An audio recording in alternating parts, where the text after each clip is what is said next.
අයිබෝවන් සුබෝදෑසනක් අද 2026 පෙබරවාරි මාසේ 14 වෙනිදා. ඉතින් අද දවසේ කරන කියන වැඩ කටයුතු සර්වප්‍රකාරයෙන්ම සාර්ථක වෙන්න කියලා ප්‍රාර්ථනා කරනවා මුලින්ම.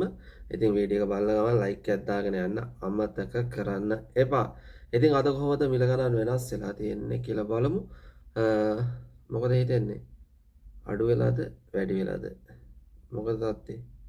බලමු අද මිල කොහොමද වෙනස් වෙන්නේ කියලා. ඉතින් අද දවසේදී ඩොලරේ ගණන් මිල රුපියල් 305යි 764ක්, විකුණුම් මිල රුපියල් 312යි 730ක්. ඒ වගේම අන්තර්ජාලයේ සටහන් මිල අද රුපියල් 308ක් හැටියට තමයි සටහන් කරලා තියෙන්නේ.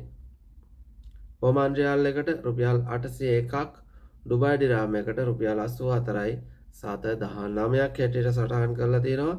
අද ජෝර්දාන් දිනාර එකක් රුපියල් 436ක් හැටියට සටහන් කරලා තියෙනවා. බහරේන් දිනාර එක මිල රුපියල් අද 818ක් හැටියට සටහන් වෙනවා.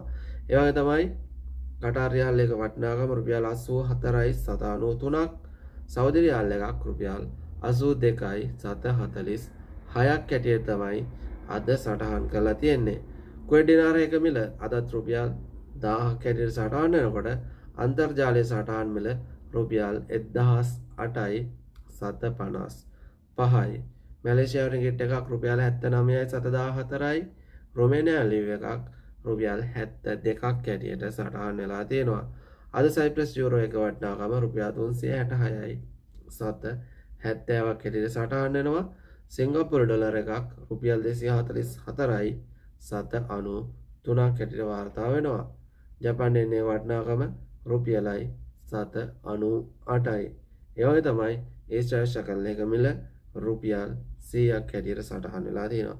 ඉතින් ඔන්න ඔය විදිය තමයි අද මිල ගණන් සටහන් වෙන්නේ.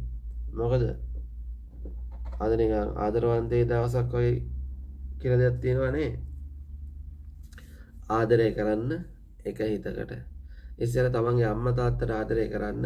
ඊට පස්සේ අම්මා තාත්තට ආදරය කරන කෙනා තමන් ආදරය කරන කෙනාට අනිවාර්යෙන් ආදරය කරනවා. තමන්ගේ බිරිඳට ආදරය කරනවා. කසාද බැඳලා තව කෙනෙකුට ආදරය කරනවා යනවාද? අනුන්ගේ ගෑනුන්ට පෙරේතකම් කරන්නේ නැතුව කසාද බැඳ ගෑණික් එක්ක පාඩුවේ ජීවත් වෙනවා නම් ඒක තමයි වටින්නේ. අද දවසේ ඔයගොල්ලෝගේ ජීවිතේ හරියන්න කියලා මම ප්‍රාර්ථනා කරනවා. බුස්සරණයි හැමෝටම.